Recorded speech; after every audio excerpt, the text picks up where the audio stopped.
అనగనగా వమరవల్లి అనే గ్రామంలో చీటికయ్య అనే పశువుల కాపరి ఉండేవాడు. ఒకసారి ఆతని కొడుకుకు ఏదో జబ్బు చేసింది. జబ్బునయమైతే అమ్మతల్లికి తాను పెంచుకుంటున్న పొట్టేలును బలియిస్తానని మొక్కుకున్నాడు చీటికయ్య. ఈ మాట తన భార్యతో చెబుతుండగా పాకలో ఉన్న పొట్టేలు విన్నది. పొట్టేలు ప్రాణభయంతో గజగజా వణికిపోయింది. ఇక్కడే ఉంటే యజమాని కొడుకుకి జబ్బు నయం కాగానే తనను అమ్మతల్లికి బలి ఇవ్వటం ఖాయం. కాబట్టి ఎలాగైనా ఈ గండం నుంచి తప్పించుకోవాలనుకుంది. నెమ్మదిగా కట్టు విడిపించుకుని చీటికయ్యకు తెలియకుండా పాకలో నుంచి బయటపడి అడవిలోకి పరుగుతీసింది. చీటికయ్య వేకువనే లేచి పొట్టేలు పాకలో లేకపోవడం గమనించాడు. గ్రామంలోనూ పొలాలలోనూ అన్ని చోట్లా వెతికాడు. అడవివైపు పోతుండగా చూశామని ఎవరో చెప్పారు. అడవిలో వెతుకుతూ పోసాగాడు. ఇలా అడవిలోని లోతట్టు ప్రాంతంలోకి వెళ్లగా అక్కడి కోయవాళ్లు చీటికయ్యను బంధించారు. మరునాడు గూడెంలో సందడే సందడి. ఆవేళ కొండ దేవర పండుగ. చీటికయ్యకు బొట్లు పెట్టారు.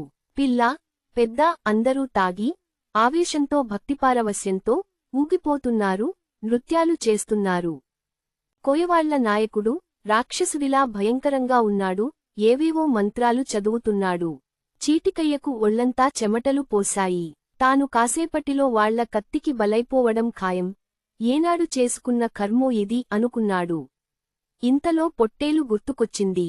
పాపం జంతువుల మూగ బాధను అర్థం చేసుకోకుండా తాను పొట్టేలును బలియిద్దామనుకున్నాడు. కాని ఇప్పుడు తనను వాళ్లు బలియిస్తారు. ఈ గండం నుంచి బయటపడటానికి ఆఖరి ప్రయత్నం చేయాలనుకున్నాడు. చీటికయ్య ఒక ఉపాయం ఆలోచించాడు. పూనకం వచ్చినట్లు నటిస్తూ ఊగిపోసాగాడు. ఓరేయ్, నేను కొండ దేవరని. ఈ చీటికయ్య నా భక్తుడు. నా భక్తుడినే నాకు బలియిస్తారటరా? మిమ్మల్నందరినీ నాశనం చేస్తాను. గూడెంలోని మీ అందరి ఇళ్లపై పిడుగులు కురిపిస్తాను ఒర్రే అయి అని ఊగిపోతూ స్పృహతప్పి పడిపోయాడు. కోయవాళ్లు మిక్కిలి భయపడిపోయారు. కొండదేవరకు కోపం వచ్చినాది. ఆడి బిడ్డనే ఆడికి బలియిత్తే కోపం రాదామరీ? ఈడి కట్లు ఇప్పి ఒగ్గేద్దాం, కుర్రు కుర్రు కుర్రు కుర్రు అని అరిచాడు. కోయవాళ్ల నాయకుడు చీటికయ్య కట్లు విప్పారు. చీటికయ్య లేచేసరికి కోయవాళ్లు లేరు. బ్రతుకు జీవుడా అంటూ ఇంటిదారి పట్టాడు.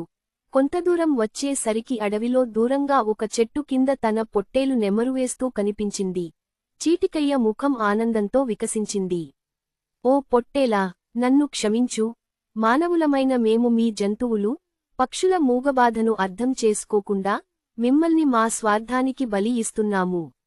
అది ఎంత బాధో ప్రత్యక్షంగా అనుభవించాను. ఇక అటువంటి పొరపాటు మళ్లీ చేయను. ఇక నిన్ను ఏమీ అనను. నిన్ను నా కొడుకుతో సమానంగా పెంచుకుంటాను అంటూ దానిని సమీపించాడు. పొట్టేలును పట్టుకొని ప్రేమగా నిమురుతూ గ్రామంలోని తన ఇంటికి తీసుకుని వచ్చాడు.